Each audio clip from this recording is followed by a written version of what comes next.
We've got three amazing speakers to help to talk to you today about Web3 gaming and three really interesting projects. So, as you can see, so without further ado, I'd like to bring on the moderator, David. Thank you.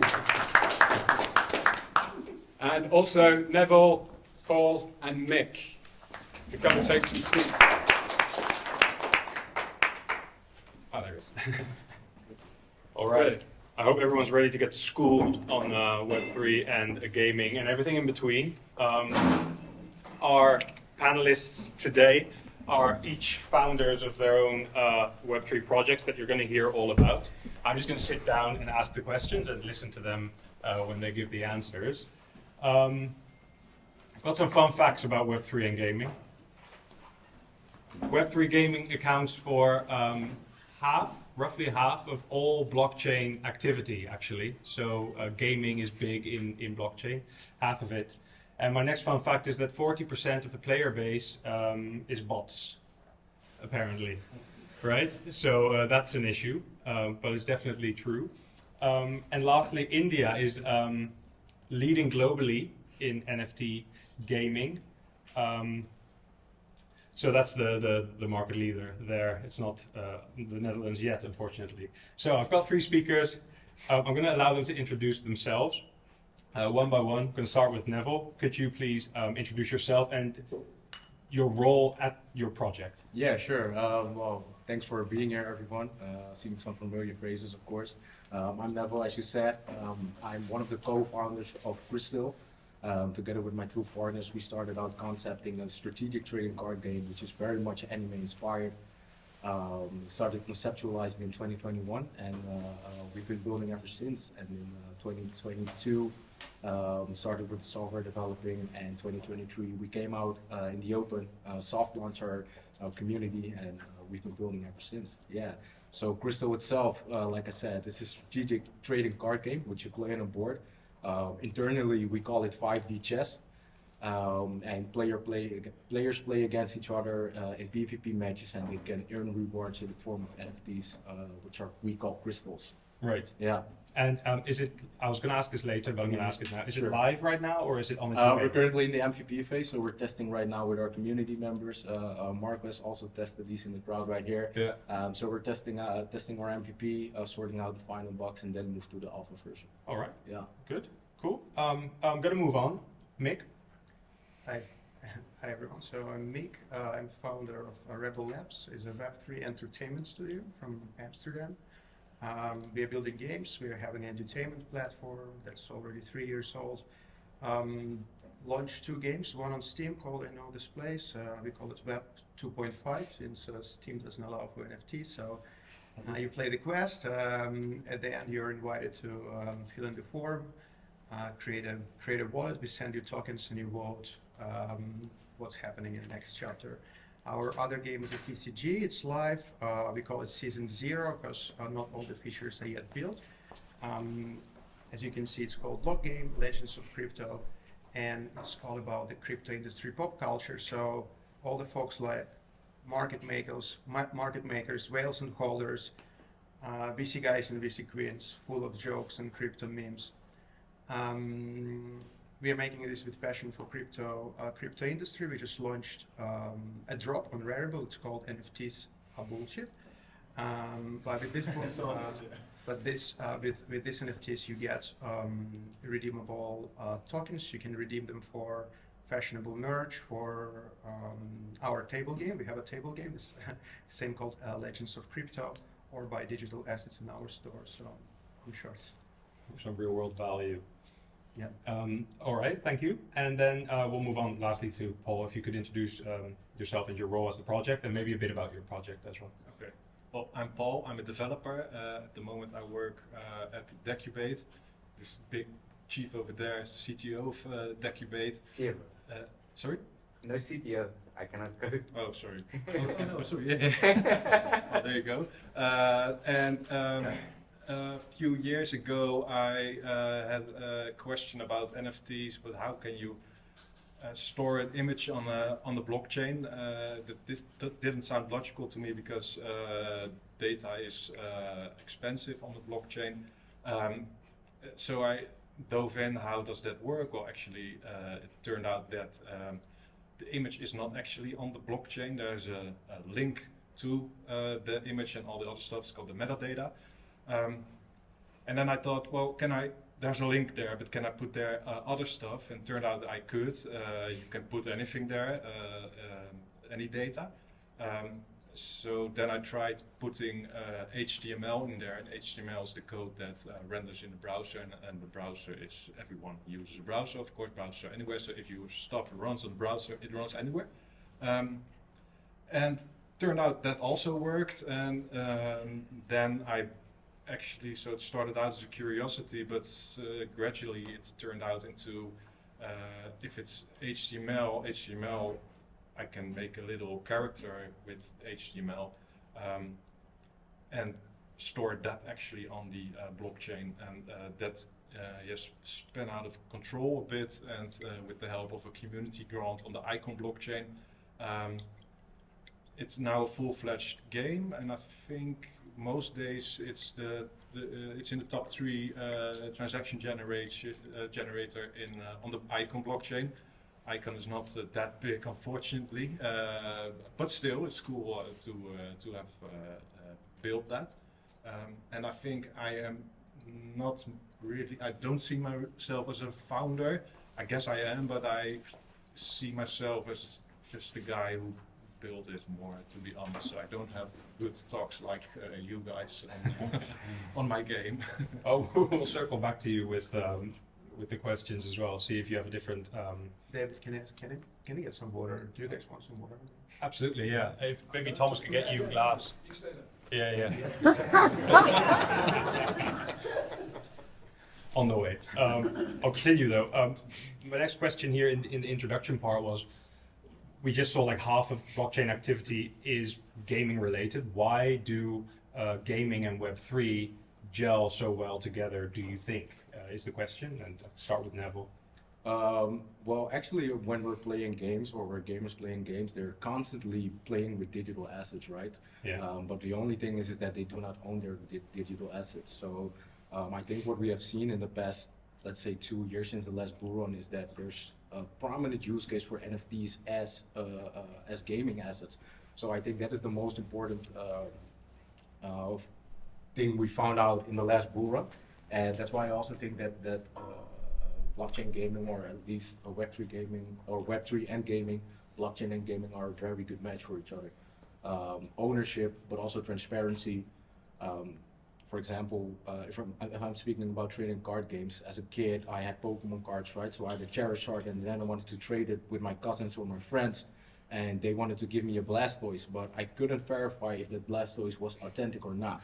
And that's what we can do on the blockchain now. So we do know, okay, there's a certain amount of scarcity, there's a certain amount of, it's authentic, and we can verify that, everyone can verify that on the blockchain. So that's why I think there's a perfect match for blockchain and gaming itself. Yeah, I think I agree as well. You say transparency and ownership as the main 2 drivers, why they blend. Definitely. Mick, do you agree with that, or do you see other? Yeah, totally. Yes, I think there was the technical, more like a technical part. It also depends what narrative you support. So if you think that, I see it perhaps as, okay, games create alternative reality, so to say, for people, and there are like 3 million gamers in the world if you take into account mobile gaming, right? And then blockchain makes this alternative reality decentralized. So if you combine them together, it's like a rocket fuel for the future that's decentralized, and for your gaming experience to be decentralized too. You know, like how do you see the metaverse play in the future? Are you in metaverse or in a different type of metaverses? You know, so I believe it's a perfect combo for having a player in the driving seat, first and foremost, and then giving them more freedom, and at the time when we have less and less freedom, so to say. So very, very important, and yeah, I love it. Yeah. I can tell you're passionate. I'll bounce the question just to Paul because Paul's a developer and not a founder, he says. So you might have a different angle, or you might completely agree with what Neville and Mick said. But do you have anything to add to the question why it blends together? No, those were good answers, I think. I do wonder how the private owning it and thus owning a private key, how that I don't really see. Everybody talks a lot about transcending that and making it easier for people to interact on the blockchain and also for games. But if I'm honest, I have a hard time to see that becoming a reality without giving away that ownership. But we'll see. Probably I'm wrong. I'm wrong often. Is it from a practical perspective that you think it won't happen anytime soon? I don't really see how you can not use a 265-bit private key to verify that you are the owner of that thing. So I don't. Maybe people don't really care and just go to Steam anyway, and they don't really care about the decentralization. Yeah, that could be the transparency and the ownership remain intact, and the decentralization might be And less. for certain people, I think that is where they see the value in that. Yeah. But I wonder for the normal guy playing games, how can you motivate them to understand? They don't care. No, but yeah, so they don't care indeed. So I think that's going to be curious to see what happens there, because I guess Steam is the market leader in They're games. gonna open up, just like Epic Games. No. Yeah. All right. Before we talk about Steam opening up and Epic Games opening up in the future, let's look back at what we've learned from the past, because Neville, you mentioned learnings from previous bull cycles and what we see behavior change. If you say Web3 and gaming in the previous bull cycle, you'd say or mention Axie Infinity. It's the most successful play-to-earn game out there. Got really big. People were playing the game. They were earning a lot of money. New people were stepping in to try and do the same thing. And eventually it went south. It got hacked, but it was going... The model might not have been as great as we thought it was. Keeping in mind Axie Infinity, how big it was, how relatively small it is now, what do you think are the main learnings from the past with gaming and Web3? Yeah, I think the key learning is what you said, play to earn. I think we're moving towards a more play and earn ecosystem. Okay. What you saw on the previous bull run, there were a lot of games coming up, as simple as playing pool or playing patience, for example, or poker, which I think poker is a very good use case for NFT gaming or blockchain gaming. But we have to shift the focus, or what we've learned from the past is that we're playing games to have fun.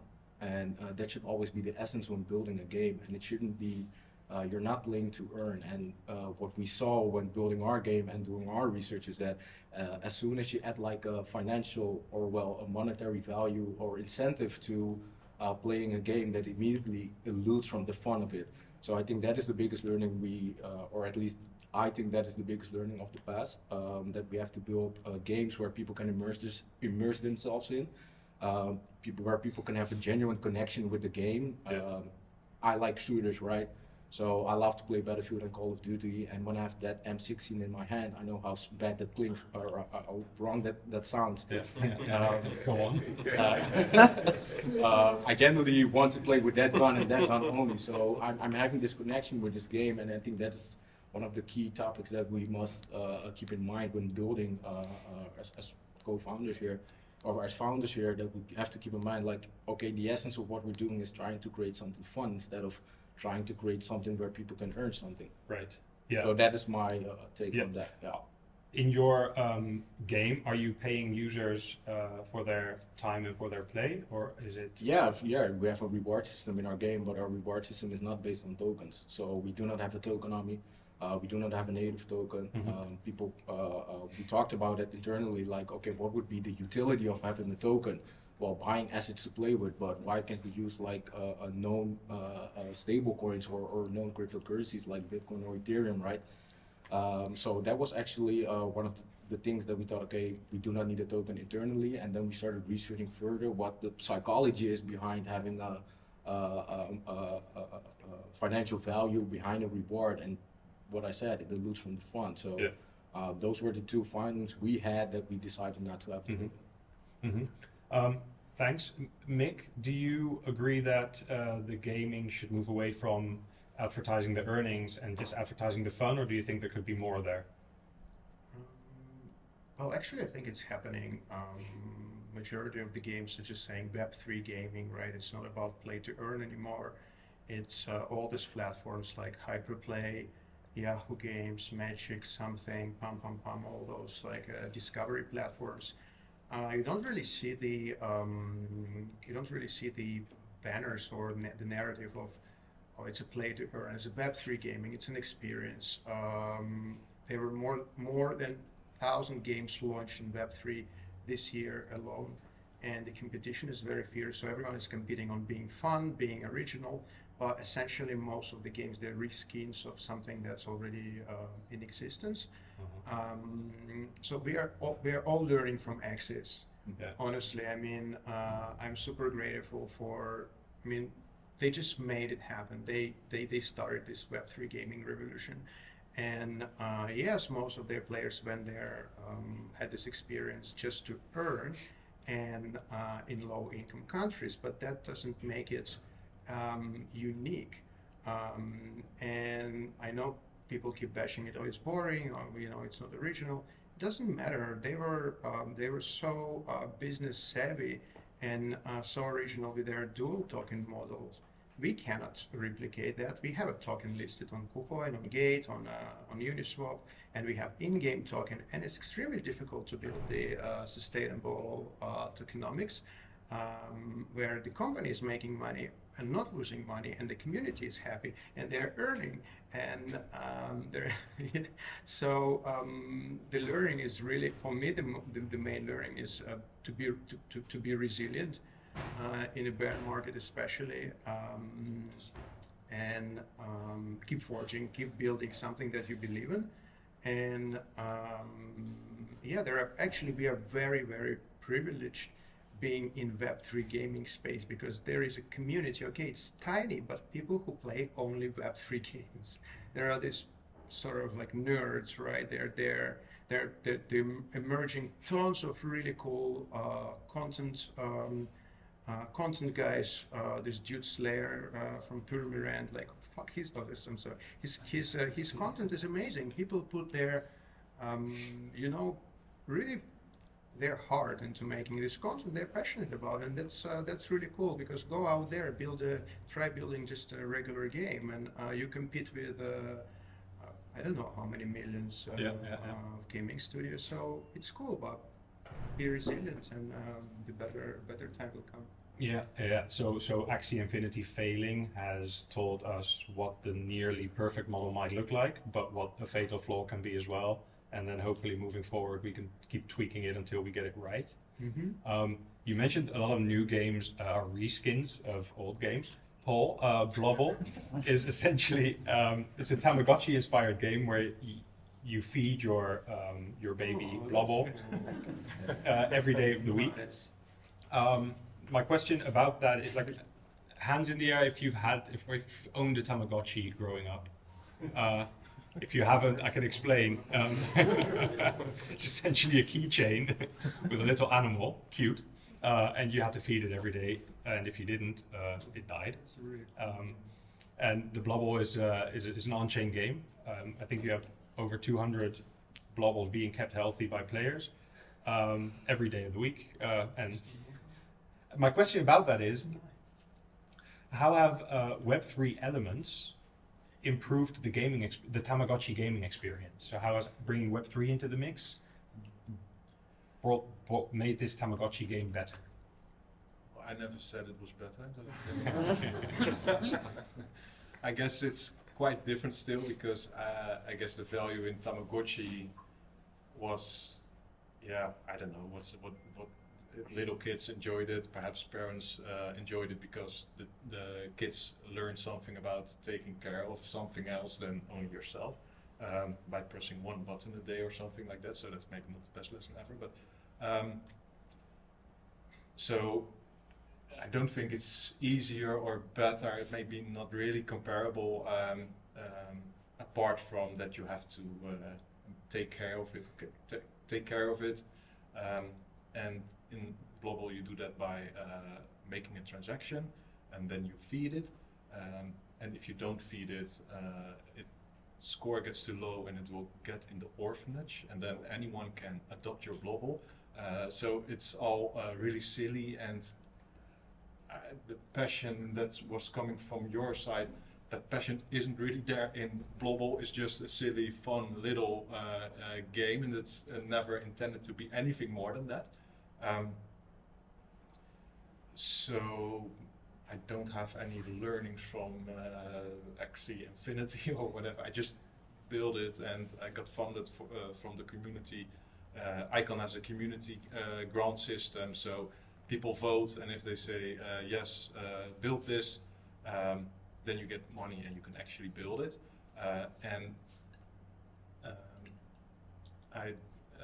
How Global works is when you mint a Global, you buy a Global, 70% of that money goes into the treasury, and all Global owners are also stakeholders, and so that's, I guess, a cool NFT usage.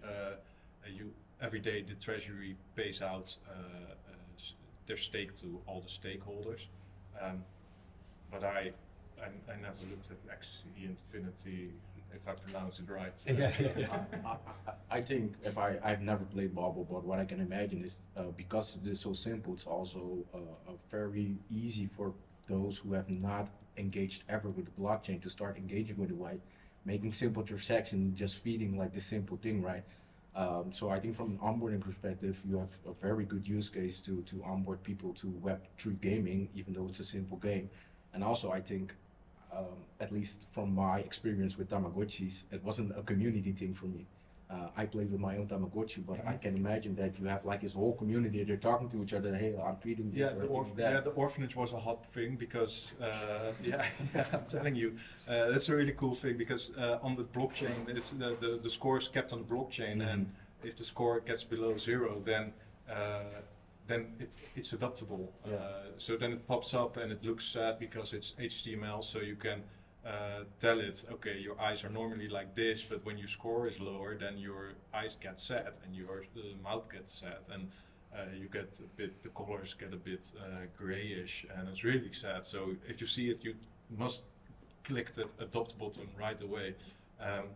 But that was indeed cool. There's a small community. I think we have like 70 players, and in the beginning, people didn't realize that. Because I modified the NFT standard to that there's a smart contract, the adopter contract that can transfer on your behalf when the score is too low. But some people didn't really thought about that and just thought, oh, there's a new NFT on Icon, I'm gonna buy it because Moon. And then they didn't look at it, and next day, every day you have to make sure it's healthy. It popped up in the orphanage, and people snatched it away, and you don't snatch it away, they adopt it.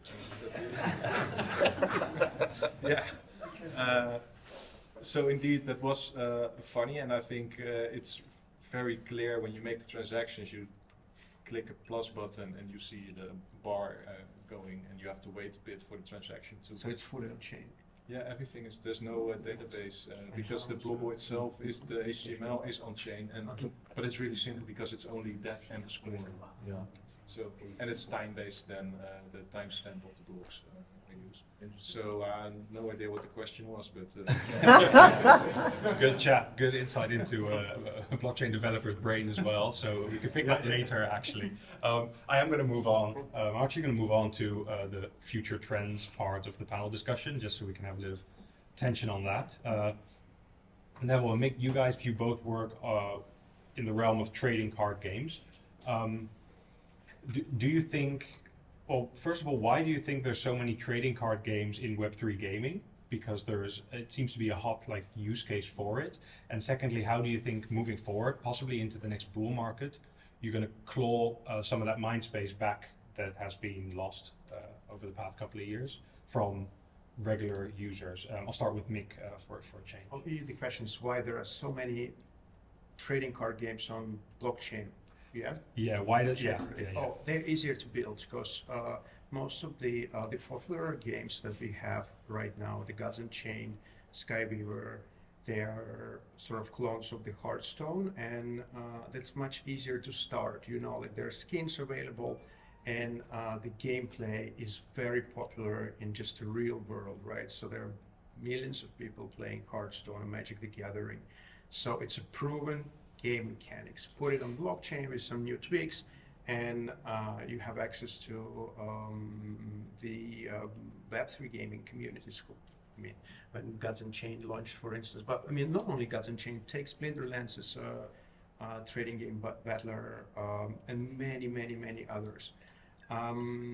So I think it's because my understanding is it's easier, lower barrier to enter, faster to build the game. If you have access to the game design and all the docs, it's just going to be much easier. We started everything from scratch with our original game design, and it's like it slows things up a lot, and then you realize, oh, those folks took it from here. So there's lots of info available on trading card games, game designs in open access, really active communities on Reddit that help and share all this info. So that's the main reason. Yeah.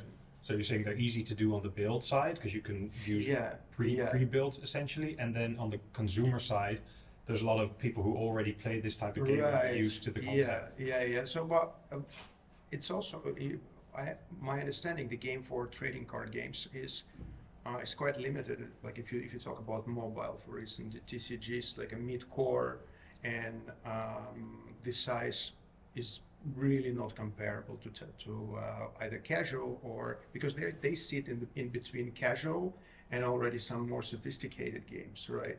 But the barrier to start building and have it bring it to market, comparing to other games, is it's less complicated. Right. And then the next question was actually, how do you think Web3 gaming is going to claw back some mind space from the gamers in general? Because gaming is a massive market. PS5s, you can play your Call of Duty and whatnot. How do you think these gamers are going to flood into Web3 gaming, or what should happen, or what needs to be done? Have you given it some thought? I think in a couple of years, like blockchain is going to be just a tech. Like we think about cloud computing right now. I mean, everything is in the cloud, so everything's going to be on blockchain pretty much. So I'm really curious if in 5 years we're going to have such meetups with folks talking about like Web3 per se, and if it's not going to merge together and be just a part of the product stack. So interoperability and so on just becomes mainstream. Yeah, the norm. Is it? I actually agree with most of the things he said. I also think that what we will see, or how to claw back that gaming agenda of Web2 gamers, to say so, what you're seeing right now is like these big studios are already gearing up to prepare for that change, that eventually Web3 gaming will not be a name anymore, and it's just gaming itself. I think one of the key challenges in the past was it was very tech-based, so we're very advocating the tech behind the game, which made it hard for lazy gamers, to say so, to onboard. They just want to click on the game and start playing. And you're also seeing that infrastructural partners or companies, blockchains, are making some strides to make the onboarding much more easier. Think of single sign-on for creating a wallet and start gaming. So I think the onboarding of big studios such as Square Enix, who's already building up, from my opinion, a very cool Web3 game, together with easy onboarding, that will claw back the attention span, or at least the attention of Web2 gamers. Yeah. Yeah, so big studios committing to the concept of Yeah, Web3. definitely. We have Atari on, I think it's on Sandbox, if I'm not mistaken. Yeah. So yeah, you will see these big publishers or studios onboarding as Yeah. soon as possible. Yeah. This is actually true in the sense I was at the Korea Blockchain Week a couple of two months ago now, and it was big talk that especially Asian gaming companies are very interested in Web3 gaming space, and they're gearing up, like they're working hard to get themselves in there because they see the potential, and that was a big confirmation there. So yeah, I agree with you as well. Paul, do you want to add anything to that, or should we ask the audience if there's any questions on the topic? Well, I'd like to add to that, if big studios who are like more or less gatekeepers anyway, I don't see them giving away sovereignty and ownership, but make pseudo ownership and say it's Web3, but they use Web3, so there's a blockchain, so they can call it's Web3, but it's still them owning in the end. And I wonder if people really care about that, to be honest. The people, like the normal people, not the Web3 nerds who will know the difference and will put in the extra effort to do that extra step. So I'm curious, but I'd say the big companies, I can't imagine them thinking, oh yeah, we must give our user more freedom, sovereignty, and ownership. What I would like to see, perhaps, because I was thinking about this earlier, I know last year I messed around a bit with trying to build a game. I'm not a game developer, but with the idea that not pay to earn, not pay to win, team battle, everybody puts in 5 Bitcoin, or not 5 Bitcoin, sorry. I can see where the money is now. Then I get 50%. But peer-to-peer payments would be, I think, a really cool thing to see more keeping it in that corner, and not the big companies saying, yeah, we Web3, but not really Web3. So, for example, man, a shooter, Modern Warfare, and everybody pays $5, and the winning team gets the $5 peer-to-peer, no Steam in between. That was one of the things I think of when I think of Web3 and gaming. What would be cool? Yeah. I would like to add to that. I think what you're saying, there's a sense of truth in that. Like, okay, why would a big studio give away the sovereignty of their in-game assets? So I think it's like some type of double-edged sword. On the one hand, they're giving away the sovereignty or ownership of these assets, but on the other side, they create like enormous liquidity for their assets on which they could possibly or probably will receive fees from. So I think it's like giving away some part of their business model, but getting so much in return, and also allowing easy onboarding for like the whole world to start playing a game, right? Because if you think about Pokemon, for example, it's not a game, it's not a digital game where you play these cards, but it's still physical. But what we're seeing now is that we're creating like similar Pokemon cards on the blockchain as they are online, and they're creating like this enormous liquidity. I think last week of Friday, they sold a Pikachu or Charizard for 4,000 USDT on the blockchain. So that allows for people all around the world to buy that card, instead of you have to go to a specific conference in a specific country to start meeting like-minded people. So I think the liquidity overall worldwide will become much bigger, and liquidity means more trading, peer-to-peer trading, which will eventually result in fees for those companies and probably a new business model for them. Yeah. But that's my Interesting. opinion on it. I think you're right. Is there any audience questions for any of these 3 guys about their project, about their ideas? We can start here in the front. Yes, thank you. Great talk, by the way, guys. Very insightful. I have 2 questions. So one is, what are the thoughts? So if you give out ownership, that means that you are giving out IP. So I'm wondering how you guys are viewing the IP distribution, basically.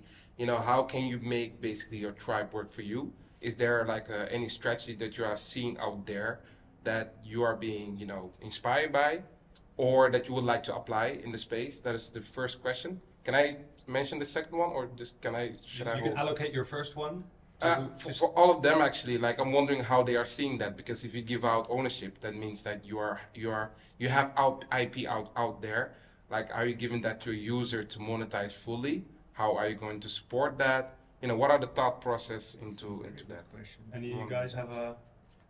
Yeah, I think it's a wonderful question, and if you're creating a Web3 game or a project or an NFT, right, you got to be thinking that too. So looking at companies like Yarrow Labs, Dapper Labs, Bored Apes, Women of the World, what's that name? And all this like, you know, well, I mean, top collections, right? They all have different IP rights. And really, they're so different that you'd be surprised that some are very prohibitive, like what you can do with them. So, like discovering that, actually, like while deciding, okay, what kind of rights we're gonna give to our players with our cards. So, for instance, with the NFTs you mint now on Rarible, it's like, wow, well, it's about decentralization, right? So we allow our the owners to do anything they want with them. You know, put it on your T-shirt. You know, print a commercial, whatever. It's yours. But it really depends. And while we are thinking like it's all decentralized and you know really nice, and you can do whatever with any NFT, that's not correct. And again, many are very restrictive. That's a very good question. Do you want to follow up on that? No, I think that's a great answer. I'm also wondering how Nev thinks about it. And Yeah, we spoke about this. I know this guy. Do you want to chime in? Well, if I look back at that, we always look back like how was gaming, where did gaming go, and fan art was a big thing. People creating like fan arts of characters and such stuff like that. So, what I think what will happen if when you give out that IP, you also get in return like user generated content, which adds up to your brand value. So I think, again, a double-edged sword, right? So we're giving out IP, but probably we will get something in return which will help us in the long term. So to add to you, actually. Yeah. All right. Well, thanks. Yeah. We'll just hop in the back, Martijn. I think you had a question as Oh well. yeah, I was wondering because you guys said that eventually the games will be more like Web3 or Web2. It doesn't really matter. It will be just one big gaming experience. Mm-hmm.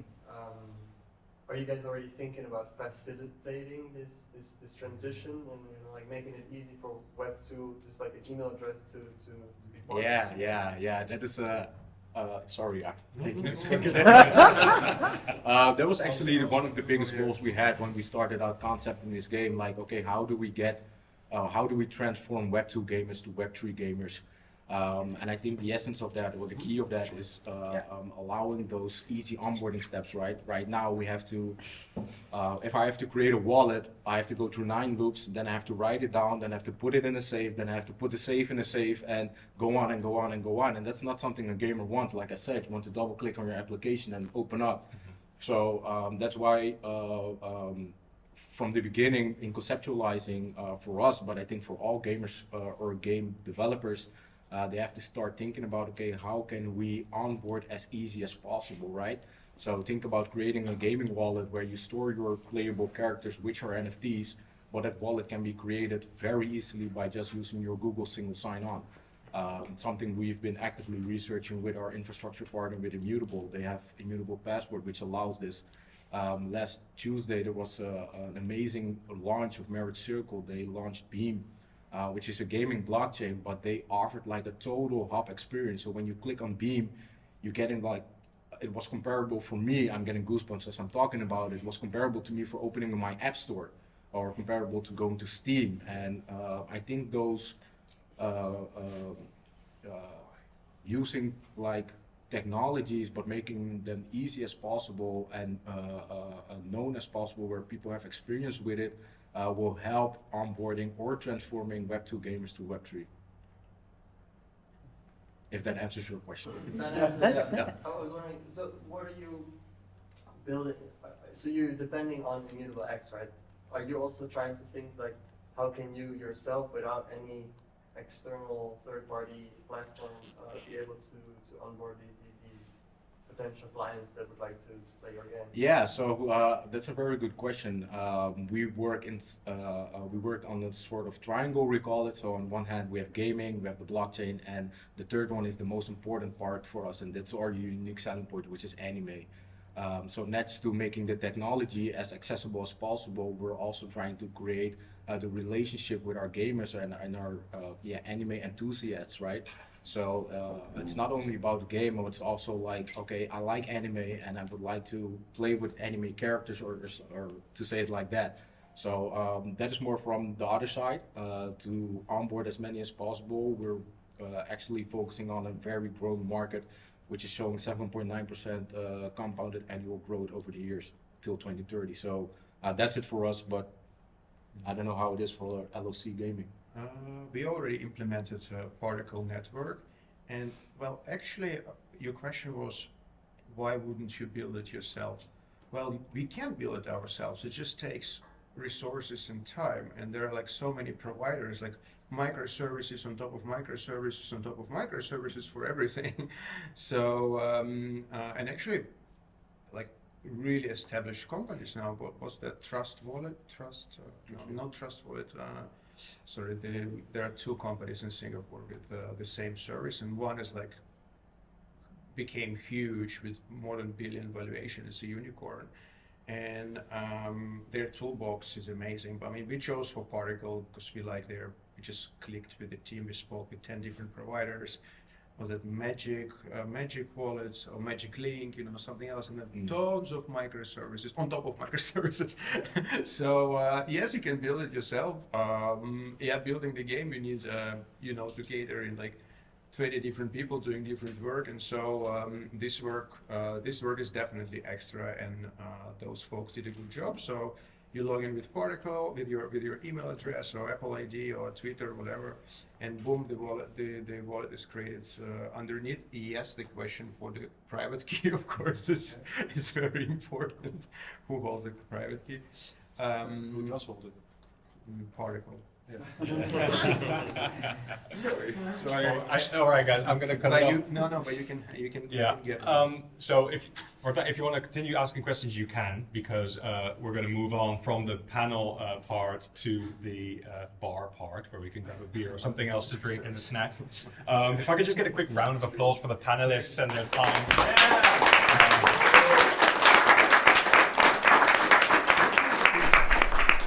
Effort and energy, the knowledge sharing. We've got a wee bit of housekeeping before we actually go up and move out. Paul, if you could pop it onto the next slide. I do want to end with something. Okay, yeah. So this QR code. If you scan this, and you can do it right now because it'll be up for the time being.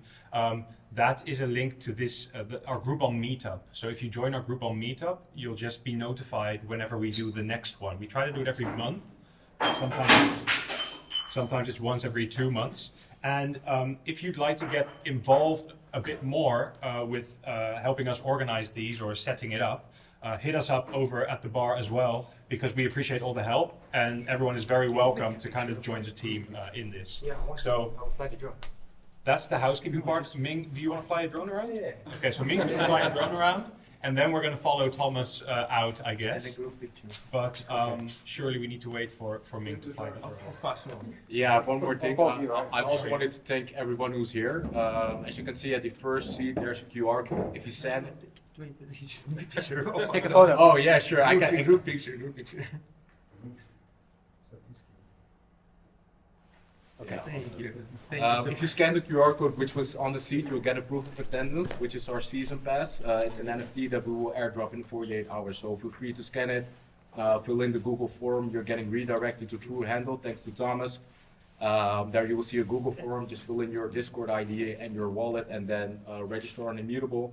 And then in 48 hours, you will get our season pass, which gives you access to airdrops and exclusive content. And we'll take the QR code to the bar as well, so you can scan it there as well. Yeah, yeah, excellent. Okay. Are you thirsty? Yeah, so Yeah. I want the audience to be looking backwards. Looking backwards. We'll take a photo first and now I'll play the drum. I'll take a video. And now I'll take a photo, so. Start shooting in 5, 4, 3.